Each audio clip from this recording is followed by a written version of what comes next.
hello to you all and welcome to this year's Fiat After Sales Conference. Before I say anything about the meeting and its agenda, I wonder if you will allow me a personal note to the proceedings by saying what a great pleasure it is to be back working with Fiat again. I was involved with the Fiat Uno launch some 4 years ago in Cannes in 1983, and I met some of you there. And although I wouldn't claim all the credit for the well-deserved and stunning success of the Uno motor car, at least I enjoyed being part of your good news story. Over a couple of million of them sold, and Mr. Corleone sold one to my daughter.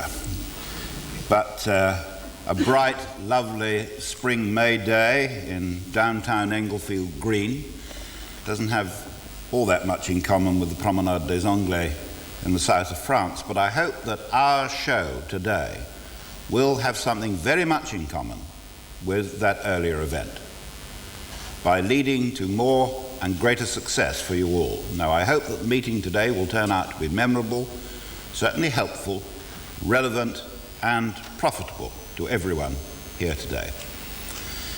Now, perhaps your reaction to that is, but he would say that, wouldn't he? Well, I'm not just saying it. I think that the very format of today ought to prove how determined everyone is to make this meeting particularly relevant to you, because we're recording the whole thing on video, and the things that are said and discussed here today will survive for future reference and for future use, and who knows, at next year's conference you may be able to play them back to the people who made you the promises today. Well, as for relevance, we've tried to make sure of that by giving you the chance to contribute. The program we're making today is designed for you, but it's also being made in a way by you, so it's of you, by you, and for you.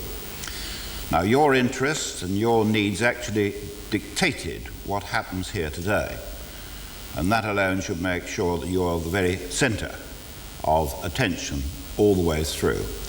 Let's talk briefly for a moment just about the reasons for this meeting here today. The purpose of the meeting is really summed up quite simply and clearly by the title, Partners in Profit.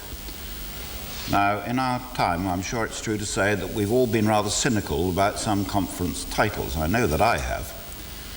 Today, however, I think you will find is an honourable exception, because the title means precisely what it says. There are two key words in that title, and it's worth spending just a moment or two examining the implications of what they actually mean. There's no more important word in the language to a motor dealership, and you don't need me to tell you that, than profit. Your market is so intensely competitive that profitability is under pressure all the time from every different direction. And yet, without a healthy level of profit, you can't survive, and you certainly can't expand. Every department within a dealership has to be acutely conscious of profit and contribution to profit that it's expected to make.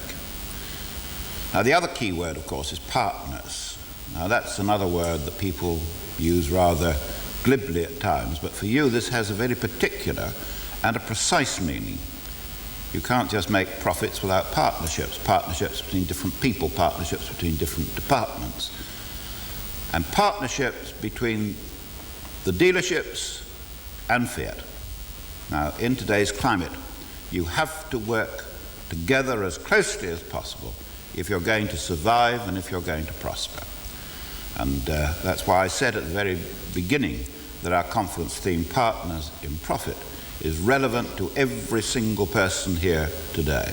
We're going to look at partnership from every direction. We're going to show how it relates to profit. And I think that you will find that some of the conclusions will surprise you. Some of them might even worry you a bit, but some will certainly give you confidence and confidence for the future. In other words, it's going to be an eventful hour and a half. To begin with, however, it makes sense, I think, to gain a clear understanding of exactly where you stand now at this moment. 1987 is going to be remembered as an eventful year, but 1986 wasn't exactly slow either, was it? So let's recap on the major activities of the past 12 months, and we'll ask someone to do that who is well qualified to do it. Fiat's Technical Director, Carlo Predieri. Carlo.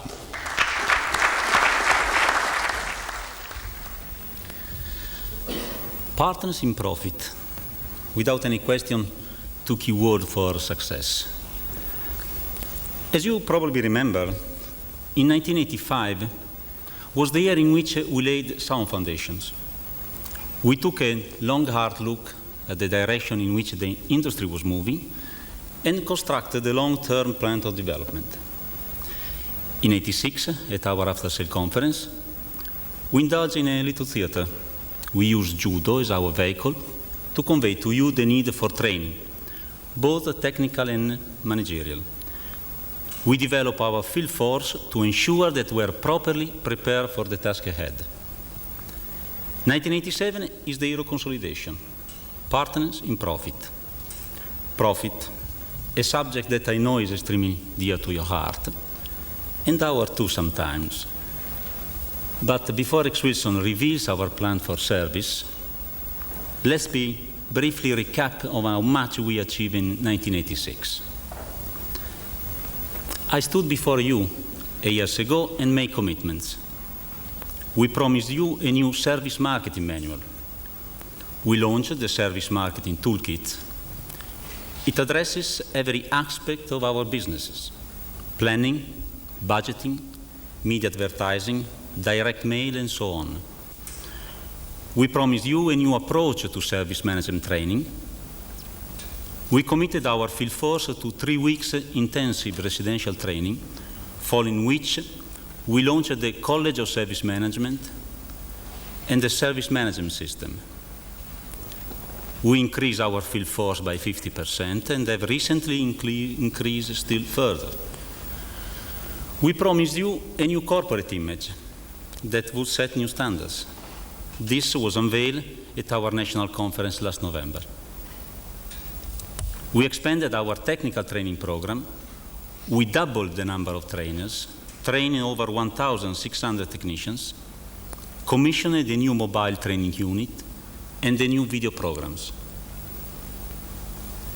History teaches us that no vehicle manufacturer can hope to be successful and grow without a sound after-sales base. With Chroma, we launched a new customer philosophy, Chroma Privilege, a way of setting new standards, creating an atmosphere of dedicated service for our customers. To monitor the success of this development, we have recently undertaken a customer survey, and I would like to share with you the result of that study. Customers are very impressed with Chroma quality. Generally speaking, customers are satisfied with dealer service. However, there are still too many problems reported, which should have been corrected with a proper pre-delivery inspection. And it saddens me that only 20% of dealers supported the Chroma Privilege requirement. What does it mean? That you are unable to change, to accept new working practices? After all, we are only asking you to treat the customer with the care and custom they deserve. I know you can do better, and you know that it makes sense. 86 was our challenge of change. Change in attitude, change in ideas, development into new markets. Overall, the results were encouraging. However, I must tell you that there were some negative points too. You can see from this mystery shop chart that compared with the previous year, our attitude is improving, now more in line with the competition. Sadly, we still lag behind in terms of quality of service reception. Indeed, I must tell you that some service reception areas that I visited recently are totally unacceptable. Certainly not in keeping with our image of the largest, most successful vehicle manufacturer in Europe. Every year, we complete our annual service evaluation. This chart again plots the progress made since 1984. Here again, progress, while in the right direction, is lower than we would have expected. With the amount of money we have invested and the quality of our product today, for sure we can no longer accept the C-category dealer. In 87, the C-category dealer must disappear. Last year, we celebrate our partnership. partnership between Fiat and its dealers. We both made commitments. However, I have to say that in 1986, our partnership was a little one-sided. I would have expected a higher level of commitment to training, both technical and management, support for common privilege, and much greater care in dealing with customer complaints. For 87, gentlemen, I demand your total commitment. This year we see a major step forward in our program of development. Together we have the resources, the equipment, the manpower, and I believe we have a committed dealer network ready to meet the challenge. Thank you.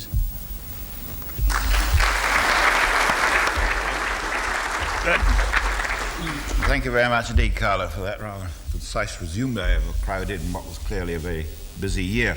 Now, I'll pick up on some of the issues that you raised in a bit more detail later on. But let's remember, though, that there is another equally important side to the after-sales, quite apart from service, and that is parts. How did the year look from that point of view? I think the best way to find out is to ask, and to ask Fiat's parts director, Terry Bailey. Terry. Good morning. In 1986, we'd witnessed the continued expansion of the Fiat parts and accessory business. A far more positive and aggressive approach was taken by ourselves in the market. It strengthened our belief that success can only be achieved with an increased rate of dealer sales.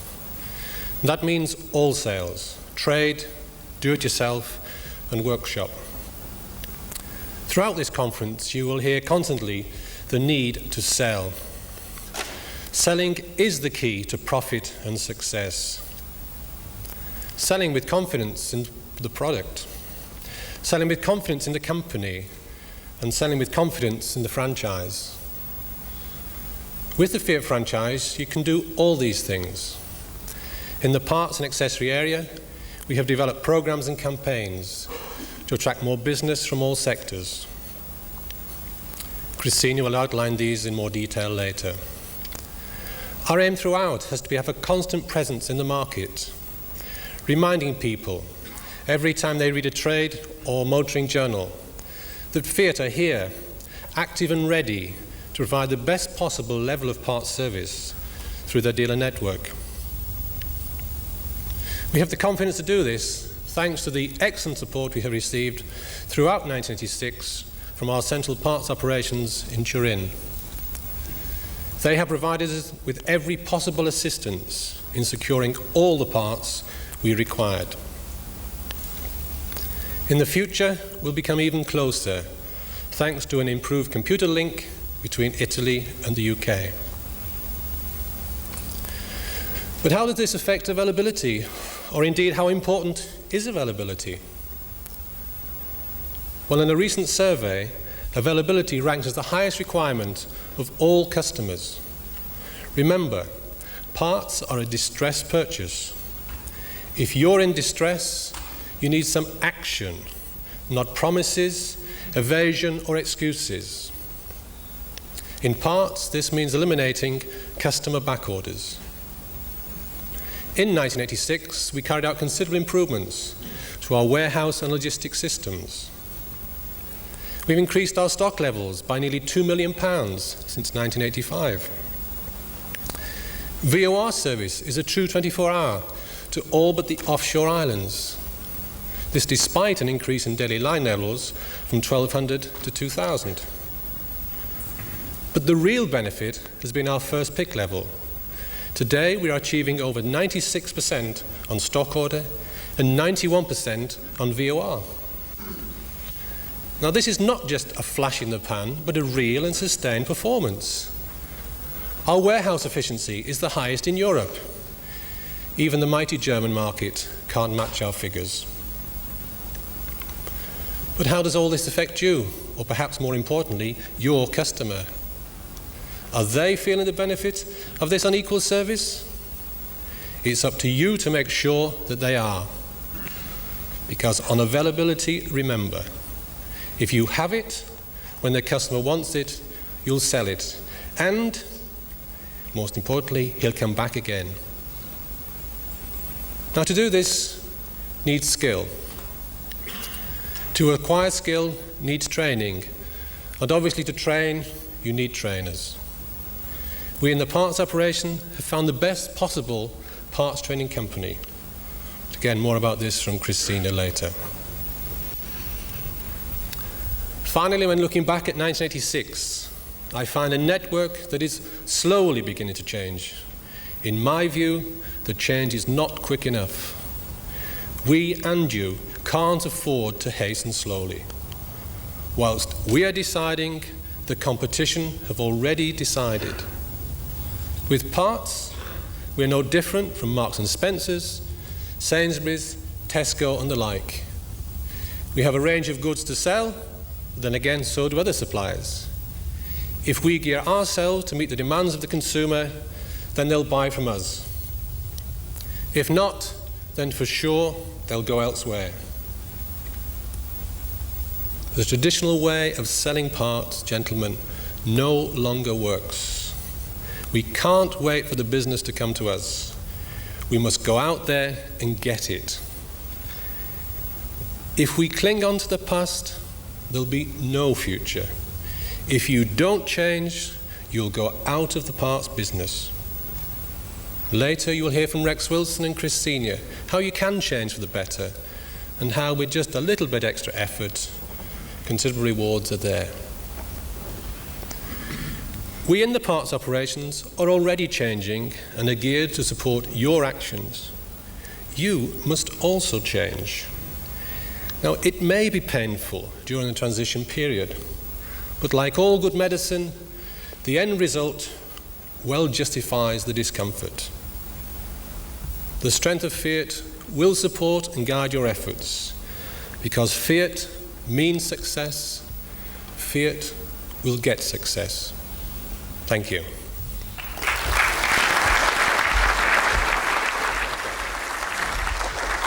Thank you very much indeed, Terry. Now, both you and Carlo, between you, have made rather a large issue of training.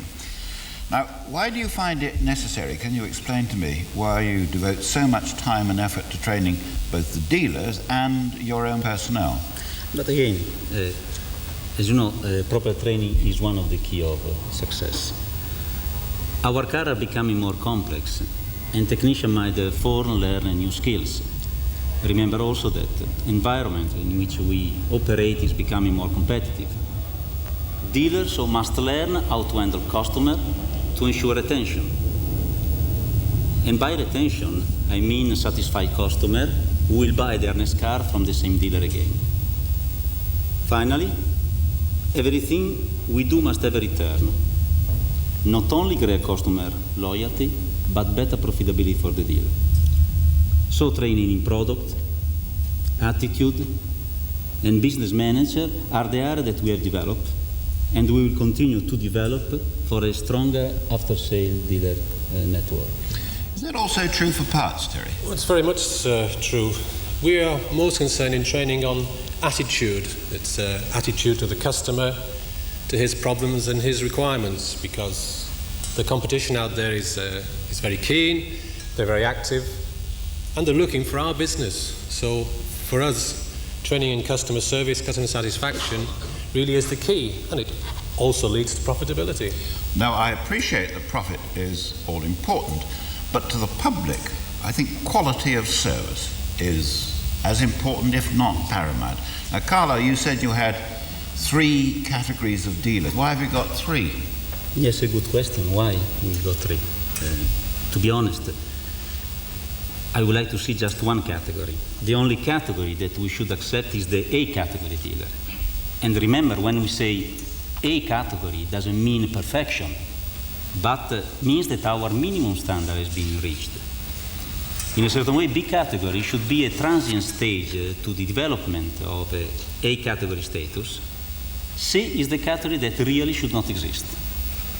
In today's aggressive and very competitive market, the C category has no place at all. Therefore, a C category dealer must change, both in terms of facility and attitude, or disappear. Now, Carlo, attitudes are changing, and are you encouraged by that? Oh yes, as I said before, substantial improvement in attitude were made in '86. This supports my belief that with the proper training, results can be obtained. However, as I said, we have only reached the same level of the competition. To be a winner, we must be better. And I'm sure that with a little effort, our dealer can be better. Have you seen a similar change? Well, very much. There's been a dramatic change by some, but sadly not all the dealers. You will see in a later video, it demonstrates how one dealer has changed. He's improved his profit, he's improved his customer retention, and surprisingly improved his own staff satisfaction. However, some dealers refuse or are incapable of change, and obviously they'll make little progress with us, and perhaps sadly we'll have to leave them behind. Well, let's see if the dealerships feel the same way. We asked Chris Goffey, our roving reporter, to see what's happening in reality. And Chris, what have you found? Cliff, thanks very much indeed. Now, a few weeks ago, Fiat asked me to visit the service side of their business and report back to them just what sort of reception I'd got when I walked into service reception areas. I thought that was a bit arrogant of me to tell you, the dealers, what I thought. Surely it's much more important to find out what your customers think. Now, to that end, we've recruited a group of Fiat owners. We brought them together in a relaxed atmosphere, and we said to them, just what do you make of the dealerships you visit and the service you receive from them? There was a screw thing loose somewhere on the back windows thing, and they glued it on rather than put a new one on, riveted or screwed it on, or whatever you meant to do with it. Everything, and it came off again because it wasn't done properly. That I always found the price of the bits and pieces and the oil they put in was dearer than the very best you could buy outside yourself. Mm-hmm. And as they're already charging you for labour, I mean, it's a bit much to be overcharged twice, I think. And that always annoyed me, and I wrote and complained to the garage, got no replies. I took my car somewhere else. But the oil was about twice what I charged. Well, I could have got the best Castrol oil anywhere for that price. And I just can't understand it. I mean, they must think the public are absolute fools. Generally, did you find a difference in attitude between the salesman who was trying to sell you a car and the service guy when you got a problem after you bought it? Yes, I mean, when I went to buy the car, they were fantastic and couldn't do enough.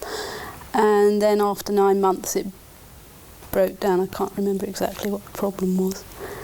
And it was almost my fault that it had broken down. So if the car goes wrong, it's your fault, it's not their fault? But I think that's understandable. I mean, they're selling you something, and once they've sold it and got your money... The decision to purchase the car is one thing. How you're treated when you're serviced is obviously something you have no idea about until you've purchased it. Well, what is it that really would make you think, my car's been really well serviced? Well, I don't like to be kept waiting around when there's just nobody at the desk and this kind of thing. I mean, I'm just talking about now when you're talking to the person. I'm not talking about the way they service the car, but the person that's on hand immediately when you go in. But no, I've always thought the service was quite good. The only time that I would have a complaint about the service was we were told to come and pick up the car at 1 o'clock or something, and when I went back it wasn't ready. And to get there I had to... The reason we went to where it is now is because my parents are in Ealing, and while I'm sorting out the car they can look after the children. But to get there I did have to get either a bus or a train and a bus, so I had to make that journey twice that day, and it still wasn't ready in the evening, and they told me it would be. So that meant you had to make 2 distinct trips on the same day? The first time they said it would be ready later, and the second time it just wasn't ready, and of course they wouldn't have it ready by the time they'd finished that day. It's a big hassle taking your car to be serviced, isn't it? Because you've got no way of getting back again. I mean, we always have to take our car to the Fiat to be serviced after it's closed, so that my husband can take me and bring me back again, and we put all the things in a note through the door. Would you like it if the dealers provided a courtesy bus or a car to get you home after your car's been left for service? I asked them that last time I took it in, and they don't. And I think that would help a lot if they did. Make life a lot easier. Yes, I'd go along with that. Yeah, I mean, for a lot of people, I mean, that's a factor also related to purchasing the car. I mean, the closeness of a dealership or a garage who can service it. I can't grumble because they run me about the other day. The salesman said, I'll run you back to where you're going. Or having two cars, it's not so bad. My wife drives one, I drive the other, and we both come back in the one that hasn't been serviced, obviously. So it's fairly easy. But if we had to go down to one car again, we would be in great difficulty. And the courtesy, we needn't be a bus, just a lift home in any car would be absolutely fine. Now tell me about the actual service reception area itself. I mean, do you find it a threatening environment? I mean, is it a place you're happy to be in? What sort of things would you look for in there to make you feel more comfortable? Invariably, you have a long wait. There's always someone in front of you who's got trouble with their car, and it seems to take them about half an hour to explain it, even if you've booked in. And there aren't chairs and things, so you just stand. And it is, if it was comfortable, you know, and even a coffee machine or something, you have a coffee while you're waiting, and far better than just standing there. And when it comes to paying the bill, that awful moment, has the work been more expensive than you thought it would? I mean, have you been surprised by the size of the bill? The last time our car was serviced, we asked them how much it would cost beforehand. And when it came back, they had done a couple of items that weren't supposed to be serviced that they felt was necessary. So we had a bill for £20 greater than expected. And this was a bit of a surprise on a car that had done 6,000 miles.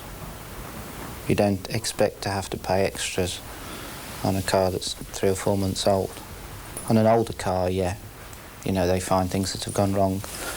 But you don't expect a car 6,000 miles to have items on it that, like spark plugs, that it shouldn't normally have. Found that a surprise. So what's the dealership been? Has it been good value or has it been a rip-off? Most of the time I think it's good value, but having had the car serviced, I remember once we didn't feel that it was very good. And I remember once they were supposed to tighten the brakes, and we didn't feel that it was very good. We went back and they did tighten it a bit more, but that's the awful thing about it, I suppose, really. We do leave it in their hands and hope for the best. I mean, do you trust them to carry out all the jobs that you've talked about on the phone, or do you leave a list in the car? I mean, how do you make sure they do the jobs? I both tell them and leave a note with them, because I often wonder whether the verbal part of it gets to the mechanic. So if you've left a note on the seat or something about it, and you tell them as well, then you're sure it gets to the chap that matters. So you don't think the service receptionist is the man you should be talking to? He acts as a block between you and the mechanic? Unless you stand over him and insist he writes down what you're telling him. I mean, they invariably say, oh, that's all right, so we'll see to that, so it's all very courteous, but you've no real knowledge of what is passed on. It always feels, if I took a Rolls Royce there, they'd say, oh, well. Rolls Royce would come first. I always feel a bit as if I'm expecting a lot. Because it's a cheap car and it's a small car, the fact that I don't expect it to make noises and expect it to do things, I always think they think that's rather odd. Your other car is an Audi. How does it compare with the way they service the Audi? I think they took you more seriously, yes. Well, I think if you paid money, and it's quite a lot of money for a Panda, or whatever it is, it should live up to its expectation. They make out all these glossy brochures and it's got this and that. Now all you want really is a car that goes and goes properly. But we haven't been terribly happy with the Uno, and we're thinking of changing our car this summer, and I'm not too sure it will be another Uno.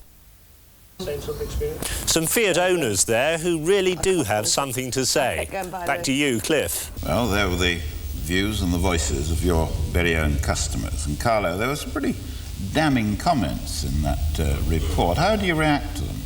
In a certain way, I'm not surprised. And even though, as I said, we have moved forward, there are still a certain number of dealers who do not listen what their customers say. Sadly, they do not understand their customer needs. And frankly, this is the kind of attitude that undermines Fiat image. After all your brave words about progress and about positive achievements and so on, it really does seem that the service received by some Fiat customers still leaves a hell of a lot to be desired. Yes. Oh yes, for example, the damage done by the recent Debt Life program is extremely worrying. But even more frightening with the introduction this year of the product liability legislation. A situation like this could have resulted not only in damaging our reputation, but also in very serious legal implications and financial losses for the dealer.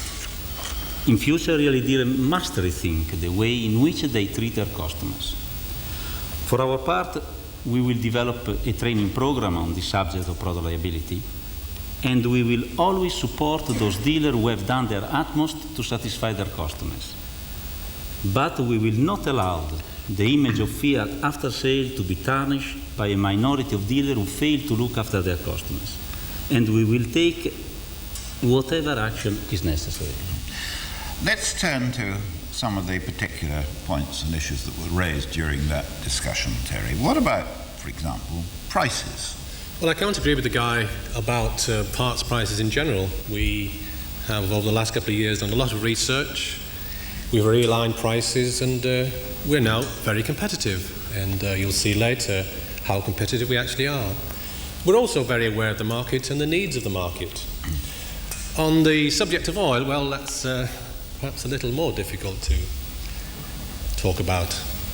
One could argue that if he was charged twice the cost of Castrol, he didn't get a bad deal. But to be serious, we have had some problems with oil prices. I'm pleased to say that we've been able to have some fruitful negotiations with our suppliers in Italy, and we should show reductions of up to 50%. Obviously, there's a catch. The zone manager will be afterwards with the order pads, taking your orders to satisfy our new budgets. Well, that at least is some good news, but is that enough, really? No, clearly price is not sufficient. It has to be supported with good availability, and again, we've done some tremendous work over the last year to improve our availability. But what does that mean to the man in the street?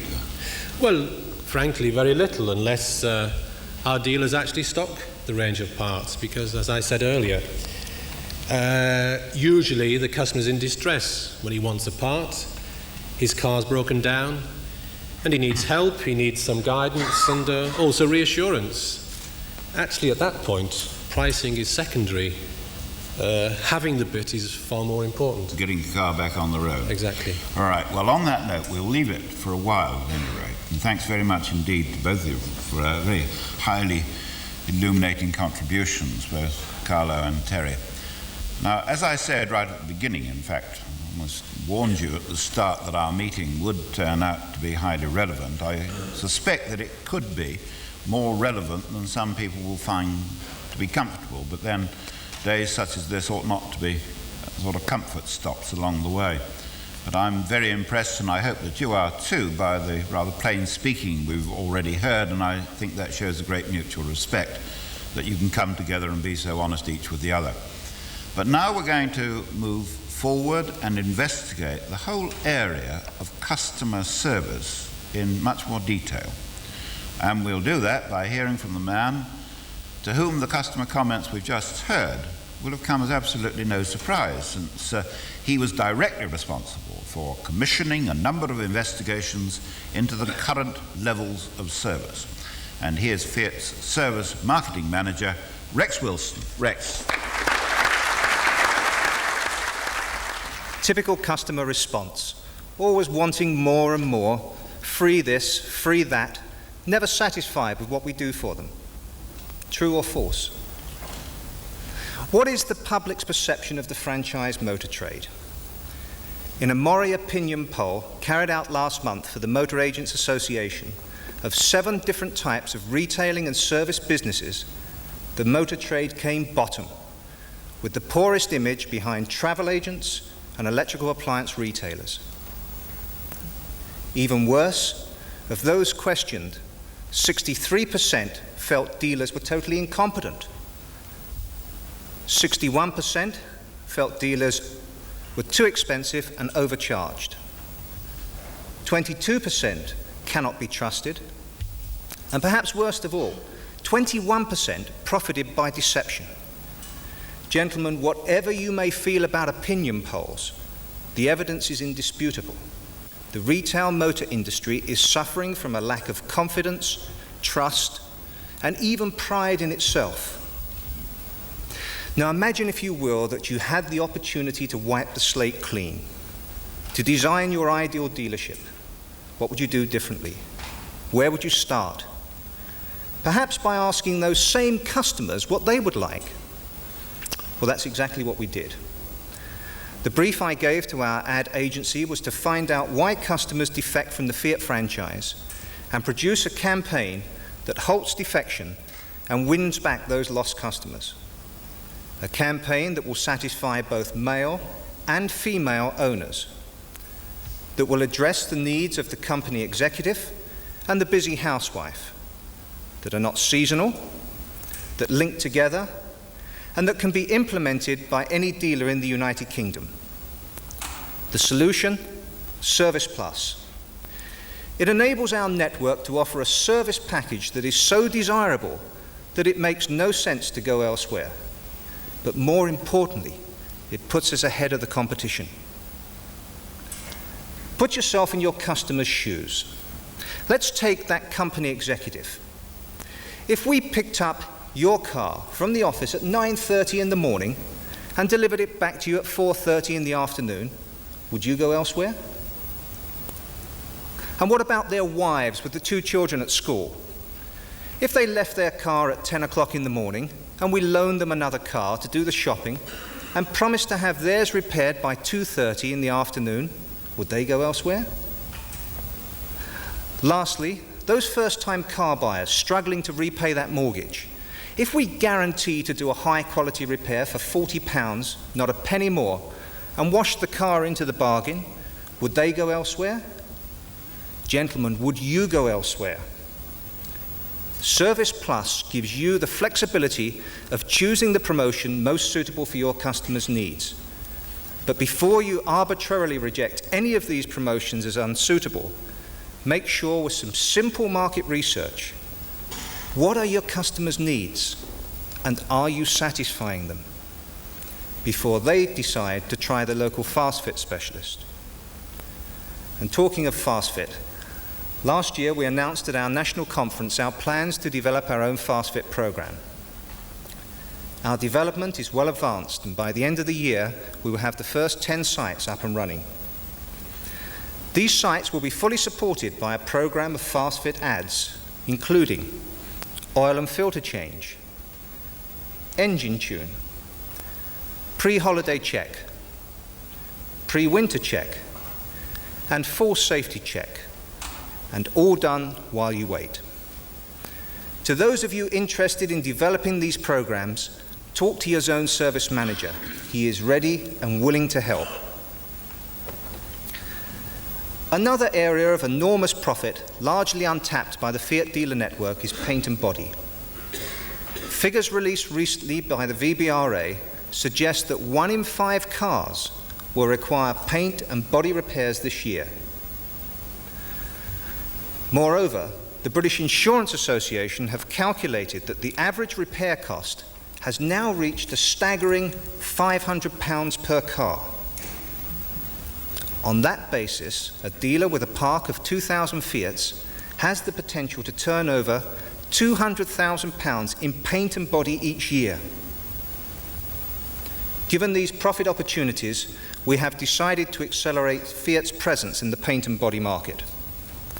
Our dealer upgrade program has targeted 23 dealers for low bake oven conversion and 50 dealers for paint and body system development, thereby meeting our exacting standards for Fiat-approved paint and body repairer. We all know what happens when the Backstreet Boys are allowed loose on our customers' cars. We cannot allow Fiat's image to be tarnished in this way. Therefore, we shall address this market with a quality consumer mailer featuring the high standards of factory finish now available at your local Fiat dealer. We will also develop, all the way from America, bump cards, only to be opened in the event of an accident. These cards will stress the importance of Fiat's 6-year anti-perforation warranty. But we can only do so much. The rest is up to you. You must be competitive, and you must court your local insurance broker, ensuring that work is channeled in your direction.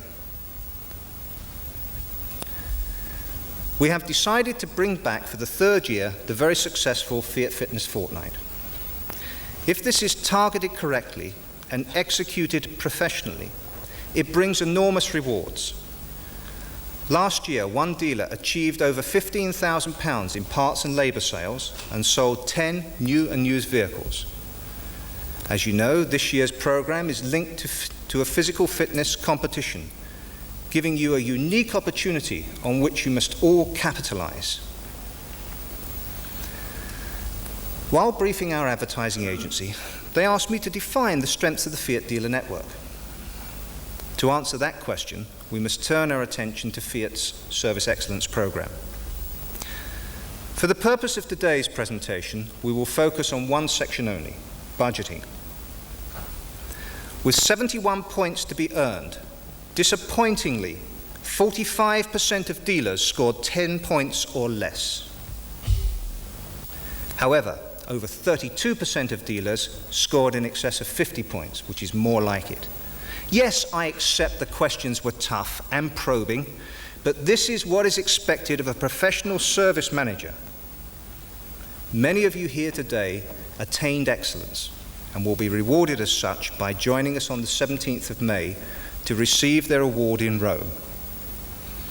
The national winner will be selected from one of the regional winners.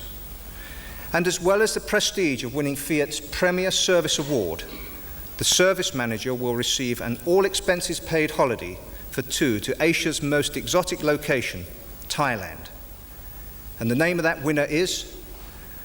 Well, for that you'll have to wait until the 17th of May. But be under no illusion.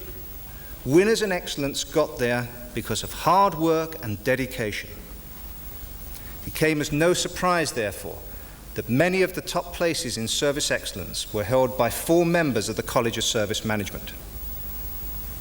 Conversely, those dealers who scored 10 points or less have never attended a single training course. As you can see, 126 service managers attended at least one management training course, and currently we have 49 service managers who have attended all 4 courses and are therefore eligible for full membership of the college. Gentlemen, I am an avid believer in the power of persuasion, but in this particular case, I feel it is necessary to remind you that attendance of the 4 basic courses in service management is now mandatory for the Fiat franchise. Enough said, I think. What other factors can affect profitability? The technical competence of your staff, intercooling, turbocharging, single-point injection, and anti-lock braking. Those are only some of the many sophisticated systems present on our latest range of vehicles. These systems require new skills. As I travel around the country to technical meetings, I hear depressing stories from dealers advertising week after week for skilled staff without success. When asked, how many young people do you have on the YTS training scheme? The answer all too often is none. We must train for the future. We must invest in people. As you know, there is a national skill shortage. We have the training resources available, and this year we will offer over 3,000 places, mainly specializing in electronic technology. But we're not going to stop there. To improve the status of your workshop staff, we have launched the Guild of Service Technicians, a club that recognizes the pursuit of engineering excellence, with 3 levels of guild membership: associate, member, and fellow. Fellowship is our premier award, open to technicians who have completed a minimum of 8 technical training courses and have passed the theoretical and practical test. Fellowship demands exacting standards to be met, but those standards will be rewarded through our Master Technician Award program. Our objective is to have a minimum of 1 master technician operational within every Fiat dealership. Full details of this exciting program will be sent to you shortly. In the meantime, encourage your staff to enroll. Let's do something really positive to improve the status of your technicians. After all, your livelihood depends on it. Fiat is not a company to watch technology pass it by, and therefore our computer and mechanical engineers have joined forces to develop a state-of-the-art diagnostic analyzer called the Fiat Tester, together with a training program and a video showing how to use it. Dedicated commercial and technical training will provide your staff with the skills to effect change. But more importantly, is there a will to change? To convince you of this need, Fiat has developed the service management system.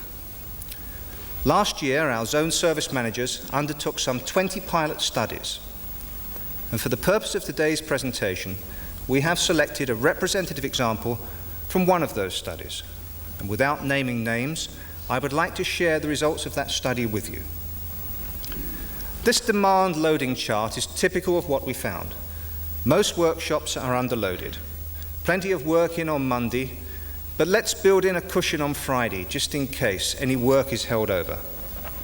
This particular workshop has a charge-out rate of £17 an hour and achieves 80% overall efficiency. Now, in financial terms, that equates to a loss of £42,000 a year. By using Fiat's workshop appointment loading system, 100% plus efficiency is achievable. But even if you were to increase to 90%, you would gain an additional £21,000. Labour sales efficiency is the measurement of your skill in producing a profit from resources at your disposal, labour. Now, what does this mean in financial terms? A 3-bay workshop charging £14 an hour, operating at 70% efficiency, is losing £39,000 a year.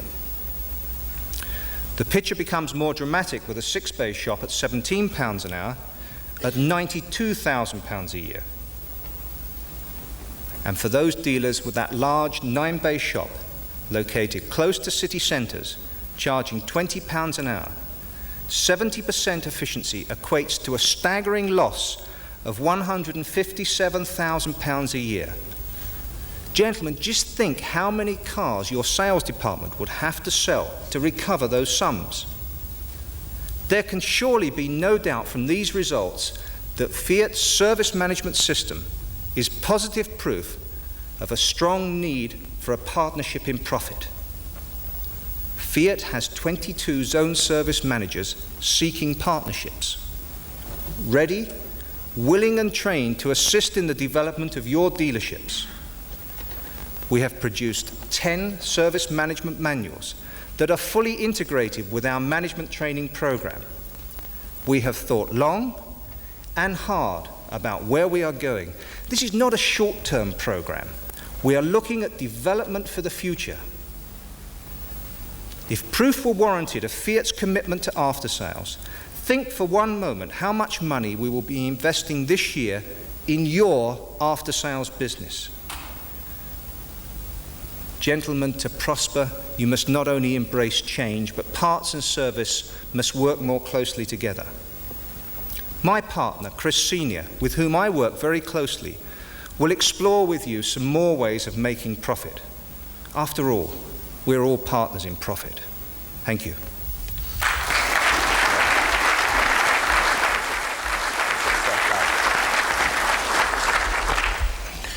Now, you raised some pretty fundamental questions there about the way in which a dealership actually makes profit. But before we go on to that, you're also responsible for customer service. Let's go back to that. Was your reaction from the customers Chris Coffey interviewed what you expected, not what you expected? What I expected, I'm afraid, Cliff. Really, we do not listen to what customers want. We have to listen more to customer needs. It is a dreadful indictment of the motor trade. We just do not listen. We have to go out there with some simple market research, and we say to those customers, what do you want from us, the Fiat dealer? Only then will we succeed. So the key is to listen. Absolutely right. Now, all through that customer report, there was a general lack of confidence in the dealers. In fact, there was even, a certain lack of trust there as well. Dreadful, wasn't it? I mean, it really went back to the point that that we made on the Mori opinion poll. Whether you agree with opinion polls or not, there is a fundamental distrust of our trade. And we start from that position. We must work harder to change the attitudes. You can't change attitudes overnight. We must really work at it to change attitudes. If not, customers will vote with their wheels. Do you see, or is it possible to see Service Plus as the solution, a solution? What? I think part of the solution. What I would say about Service Plus is consider it carefully. Don't dismiss it. There are dealers in this room today that have embraced part of Service Plus already. They've made it work. They've costed it out. It's not right for every dealer, but there is something in there for everyone. Work it out. Cost it. Let me pick you up now and come to what you've just been talking about. You were talking there about 3 million people unemployed. You talked about the shortage of skilled labour. And we know about that. But what about the government training schemes?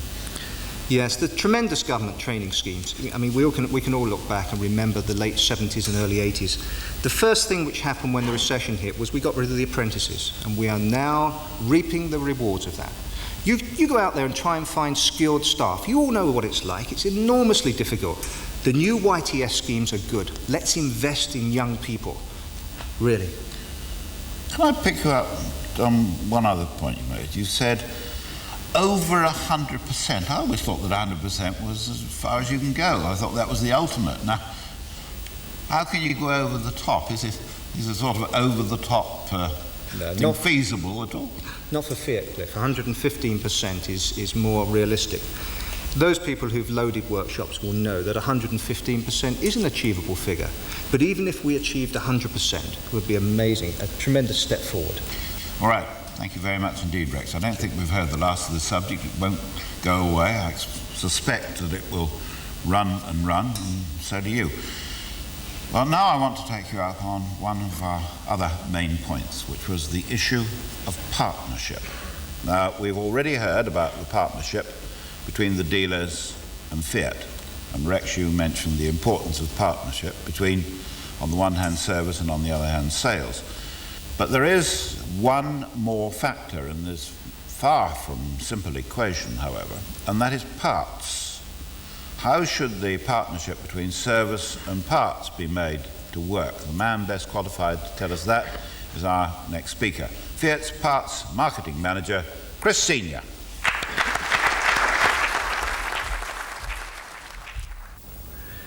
In spring '86, we launched an aggressive attack on the trade sector of the market, with, I'm pleased to say, considerable success. Dealers throughout the UK reported opening many new accounts, and business levels increased considerably. Not content to rest on past success, we followed up with another highly successful campaign in October, and already your zone managers will have contacted you with details of our 87 programmes. Now, whilst our efforts in the trade are now starting to bear fruit and must be maintained, we need to switch our emphasis slightly and look at other market sectors to bring about further growth. In parts, we must look at ways of increasing sales through the workshop and over the retail counter. We must also take steps to exploit the considerable accessory market. The theme of this conference is Partners in Profit, and we are, in fact, involved in many potentially profitable partnerships every day. It's up to us to make the most of these. Now, what are these partnerships? First, and probably foremost, is the partnership with our own workshops. We must, jointly, as parts managers and service managers, research our markets, identify competitors for service business. They're not that difficult to find. They advertise. Phone them, test them out, learn their strengths and weaknesses, and then beat them at their own games. The quick fit operations used to be called free fit. Their new description probably owes a lot to the success of Tom Farmer, but it's much more appropriate. There's nothing free about the service they sell. They succeed on the basis of service, convenience, and a perception of low price and good quality. In fact, these people are no cheaper than we are, but they may be a little bit more slick at answering the phone and at convincing potential customers that what they offer is the best value for money. And they're certainly very active marketeers. You can't get better than a quick fit fitter. Well, I believe you can. We must not be too proud to recognise and learn from our competitors' strengths. But in recognising those strengths, we cannot let them convince us that they're invincible. We can and we must defeat them, but we cannot do it alone. We can do it together as partners in profit. Our service departments need the help and cooperation of parts, not just by providing a good and efficient supply service, but in helping them compete. Terry's already talked about our availability, which is the best in the industry. Our prices also are highly competitive, not only when compared to other vehicle manufacturers, but also against any reputable aftermarket supplier. Our price stance, combined with the fact that all our parts are genuine, designed specifically for our cars, gives us a great sales pitch. But to capitalise on this, we've got to adopt a positive stance and work jointly with our colleagues in sales and service. For competitive items, we must think in terms of dealership profit, not department profit. The quick fits do not regard parts and labour as two separate profit centres. Both are necessary to make a sale, so they regard them as one and the same cost. We've got to do the same, particularly on those competitive lines where the parts content is high in proportion to the labour cost. One question I'd like all of you to think about: how much discount would you give to a trader buying, say, £500 a month? Now, how much would you give to your own workshop, and how much of your business do they represent?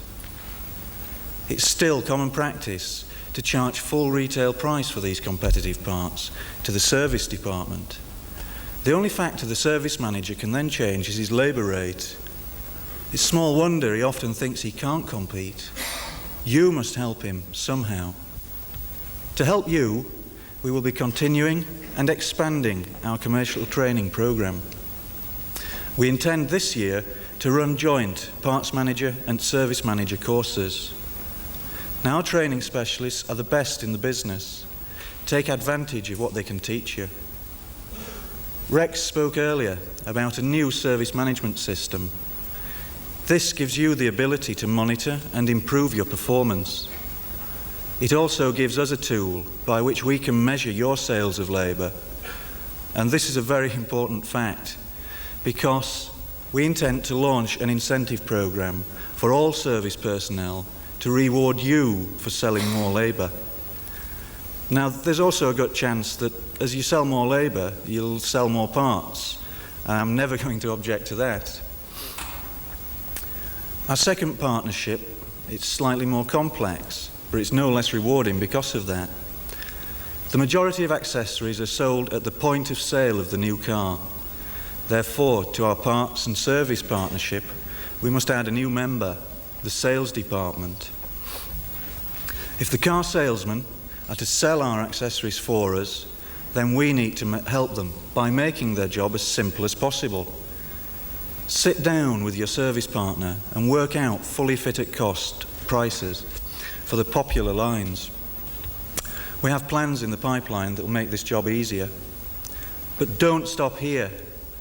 At this stage, you require a decision from your dealer principal about where the profit's to be made and how much. It sounds ludicrous, but still, in some dealerships, parts charge the accessories to the sales department at full retail. Service then charge full retail labour for fitting them. The sales departments look at this price and think it's the actual cost. So they buy from a specialist fitter down their road who they think's cheaper.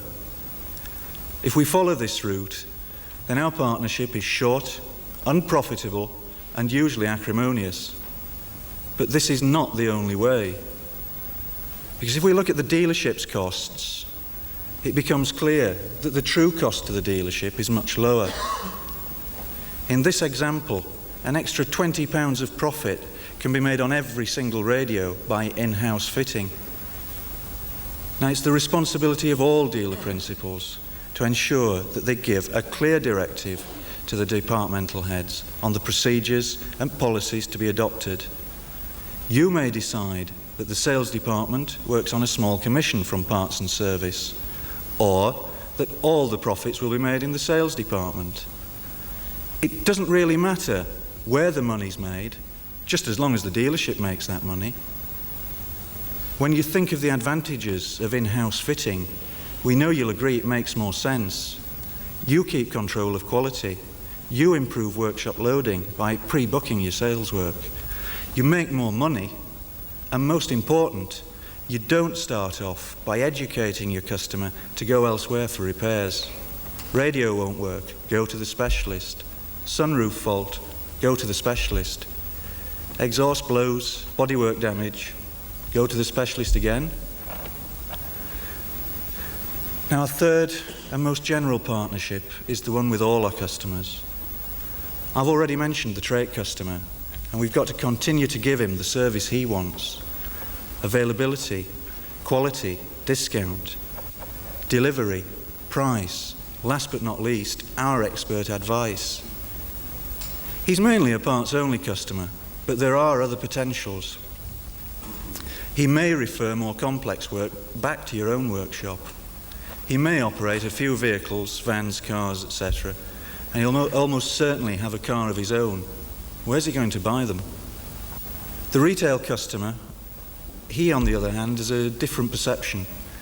He doesn't deal with a parts department, a service department, and a sales department. He deals with the dealership.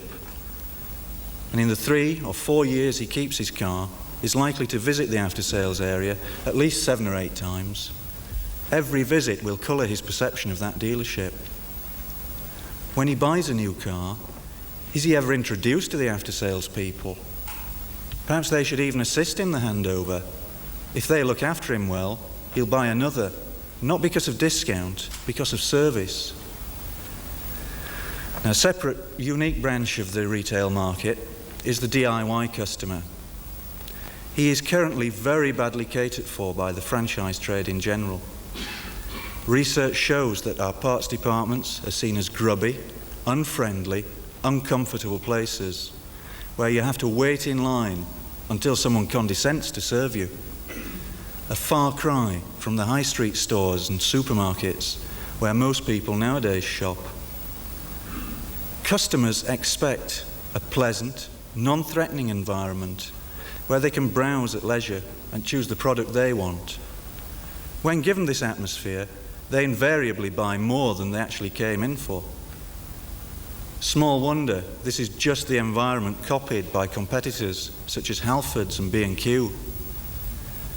Now, to enable you to compete, we've produced a tailor-made shop fitting system, suitable for the smallest to the largest parts department, which, in addition to improving the professional image of your dealership, will increase retail sales by catering to impulse buys and improving customer traffic. Locate this shop next to service reception and you can improve sales further. Service customers will buy accessories, and also the DIY customers can be persuaded to have parts fitted. Locate both close to the showroom and you find parts and service customers checking out your new cars. Now, once again, we recognise it's not just enough just to have the equipment. You need to know how to use it. So we have, therefore, built a merchandising school in Warrington where we shall run regular training courses. Please take advantage of this opportunity. Modern merchandising techniques are highly advanced and scientific, and they can also produce unbelievable sales figures. None of the things I've talked about today are particularly new or revolutionary, although you may find some a little controversial. But all these ideas have been tried and used before and found to work. In fact, there is no miracle cure that will overnight double our business, but a sensible, professional approach to after-sales will pay dividends.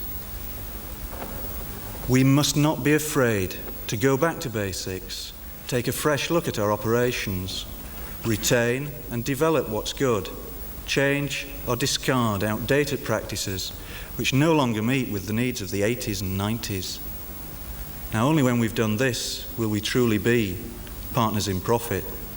Thank you.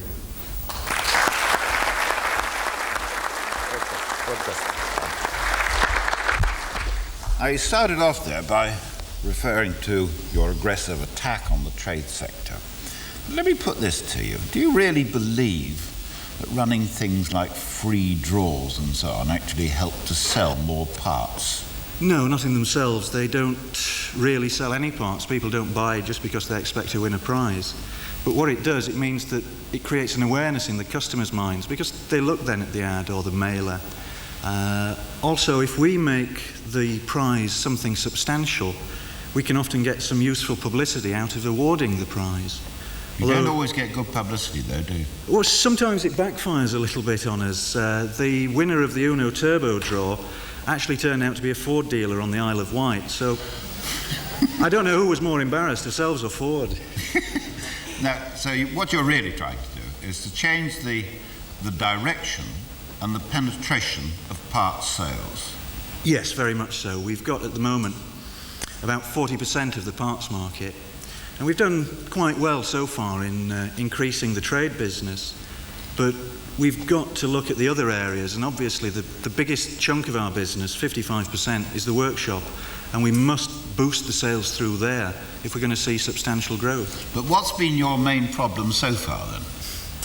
The biggest problem is that the different departments within dealerships just haven't been cooperating.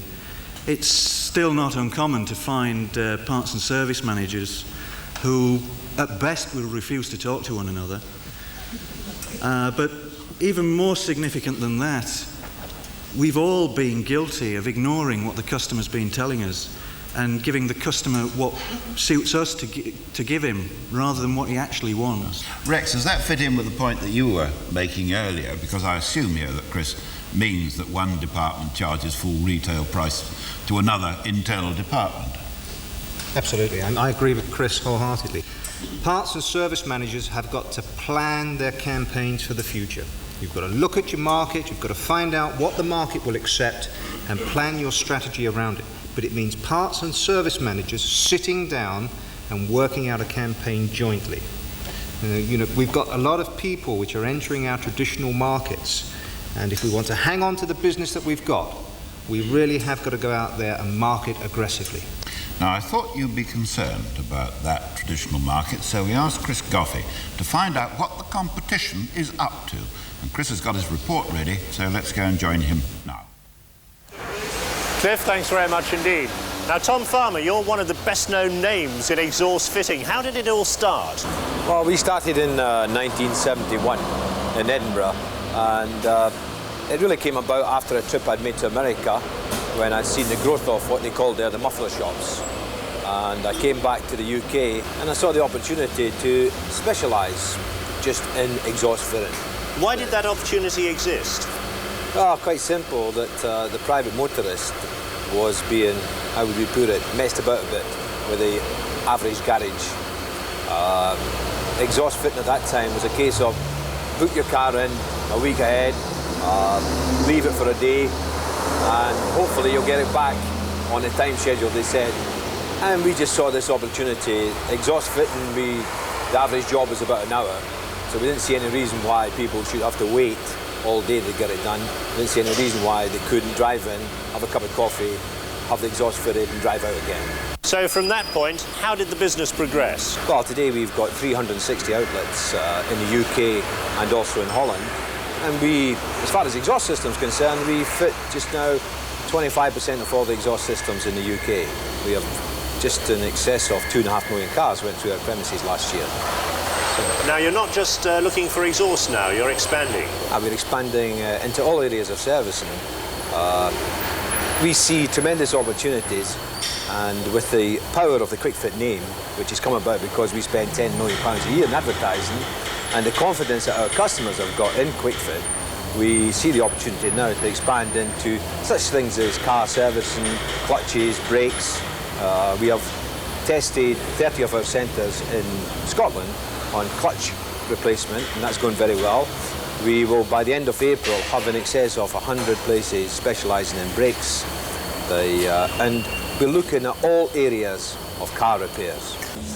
That was Tom Farmer's operation at Wembley. Now we've moved up country to Stratford, to one of 50 auto safety centres. They're primarily concentrated in the north of the country and in the west, but they're poised for a major expansion thanks to a recent tie-up with National Tyre Services. And Mike Moyle, you're Director of Distribution for Automotive Products. Now that implies there's some very big names behind this auto safety centre investment. That's correct. National Tyre Services are owned by BTR, and so we've got two very large industrial groups, BBA and BTR, involved in a new venture which has to be one of the most popular and exciting things that's happening to the motor trade at the moment. Now for two big industrial giants like that to get into bed together to come up with these centres, you must be convinced this is the way the business is going. Oh, absolutely. We know from experience, not just from research, but from absolute practical experience, that this is the way that the motorist wants his car serviced. Now, one of the keys to this business must be getting the parts to the centres to repair the cars. How do you go about that? We've not only got our parent company's distribution centres, with the Mintex Don depots and the Automotive Products ones, but we've also got our own distribution company in group. It's a company called AP Teller. One of our vans is there. We've got 100 depots nationwide, and they can deliver spares within the hour to any one of the auto safety centres. Gwyn Jones, you're General Manager of the Auto Safety Centres. Now, the image is that this is a fast fit operation, but I was quite surprised. There's a lot of very sophisticated equipment in here. Yes, we are a technically based operation. All our people working with us are skilled mechanics. Even our managers are fully skilled mechanics. And we have put a great emphasis on training. All our people attend our own training school for brakes and clutch repairs, fuel injection, high-speed diesel, electronics, etc. Now, as cars become more complicated, the manufacturers tell us that only their main dealers are going to be able to service things like onboard computers and engine management systems. Well, we don't agree with that, because we have the finest technicians in the motor trade working for auto safety centres, and we back that up with very sophisticated training. On top of that, we are currently developing extensive technical information systems, so that as well as having the skill in the mechanic himself, we're actually providing on-the-job knowledge about each and every vehicle. Now, you've produced some figures that show that the future for the franchise dealer doesn't look that rosy. Now, why is that? What has the main dealer done wrong that's allowed you in? Well, I think he's forgot about the customer requiring service. And I think convenience is a major element in this. The customer wants to have the car repaired there and then that day. He doesn't want to wait 2 or 3 weeks for an appointment. He wants to be able to wait for the car in a lot of cases, because he wants a competitive price. We have just one aim now, and that is to dominate the car repair business. What we hope is that within the QuickFit group, that we will have outlets whereby from the day you buy the car, we don't want to sell cars, we'll leave that to the dealers, but from the day you buy the car until the day it actually goes to the breaker's yard, then we want to have within the QuickFit group outlets that can look after all aspects of car repairs. Well, there you are. The voice and views of your competitors challenging your once traditional market, as you called it, and they've clearly got quite a lot of clout. I mean, QuickFit and auto safety centres with AP backing and so on. What's your response to that? How did people such as QuickFit and other so-called specialists become established? We gave the business away.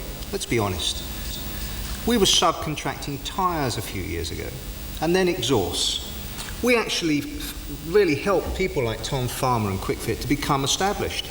We've given the business away, and if we don't react, he's going to move into the more traditional areas of profitable business, such as servicing. With that in mind, can you compete on price there? Yes, we can. I mean, in the vast majority of instances, we're at least as competitive as they are, and very often we can be less expensive. But more important than the price is the sort of service that we give. We've got to give the customers the sort of service they expect, and we've got to try and give them some form of perfection of service. Given what you both said, Tom Farmer's aim, his declared aim there, is to expand and to dominate, that was the word he used, to dominate the after-sales market. Now, the question that people are going to ask is, will he do it? Can he do it? He can if we let him. As he said himself in the video, he saw that we were messing the customer about, so he came in and gave the customer what he wanted. And if we carry on with the same old practices of the last 10 and 20 years, then he will come in to the traditional area and walk all over us. Right. No, I agree with Chris. Unless we change, we will allow him in, but he can be beaten. And this is the sad thing, this man can be beaten. All we've got to do is change. One thing he came up with there, which surprised me, and I've no doubt surprised quite a number of people in here, that's £10 million in terms of advertising. Now, that's a huge amount in anyone's language to spend on advertising, and I think you've got to ask yourself, can Fiat actually match the figure? No need. No need. Don't be put off by £10 million worth of advertising. Bear in mind one thing, Tom Farmer has no natural customers, and that is your advantage, your key to success. You have to look after your customer from the day you sell that car, and then Tom Farmer won't get his hands on them. Well, you both sound confident enough. Let's go out and look at some dealerships that Chris Goffey has been talking to. Chris, are you there with your final report? Cliff, thanks very much indeed. Up to now, I seem to be cast in the role of purveyor of gloom and despondency. After all, some of those customers weren't too impressed with the service they'd received, and the opposition looks fairly formidable. People putting an awful lot of money into trying to take your service business away from you. So where's the good news? Well, as you know, there's a lot of people in the Fiat dealer network who are making a very good job of what they're doing, and they're making a lot of money at it. They're not using any special gimmicks or tricks, they're just getting stuck into the work and making a go of it. And down in the south here, there's just 2 dealers I've visited who in different ways are making a real success of their Fiat businesses. First, I went to H.F. Edwards in Epsom. Managing Director Paul Giaconelli has really got that town sewn up. His penetration is miles higher than Fiat's national average, and in fact he sells more cars than the local Ford dealer. How's he done it? I think basically we concentrate very much on the area we're located in, and I think that a lot of our business is repeat business, although it's a short period of time to have been in business. It is repeat because our after-sales service is, I think, second to none. Yeah, lots of people talk about service and they say that's the key to success, but I mean, what have you actually done that's different? We found that the breakdown in communication between the car sales department and the works department was irreparable because neither end understood the other side's problems. So by introducing Robin Welling as our after-sales manager, we got over a lot of these hurdles, and all the people that in fact came into our garage for service, he dealt with them. I set out to sell the service side of things in fixed price servicing, so people came in and they actually knew from the time they actually came in exactly how much the car was going to cost when they came in to pick it up again. Well, that's terribly important because people always think they're going to be ripped off when they leave their car. Almost definitely, yes. They come into a garage prepared to be ripped off, I think, some of the time. So you had the prices clearly displayed? The prices are clearly displayed in the reception area for the customers to know. Everything is a fixed price service. And what do you do with the actual service personnel? I put the service personnel into uniforms, smart jackets with name badges on, so the customers can actually identify with a name besides just a face. Now, everybody has people who come in and moan about service. How do you deal with the communication problem there? What I try and do is give them a copy of my business card and say that if the problem should develop again, ring me straight away and try and get the vehicle down to me so that we can actually experience the fault which the customer's experiencing, and then we can do something about repairing it.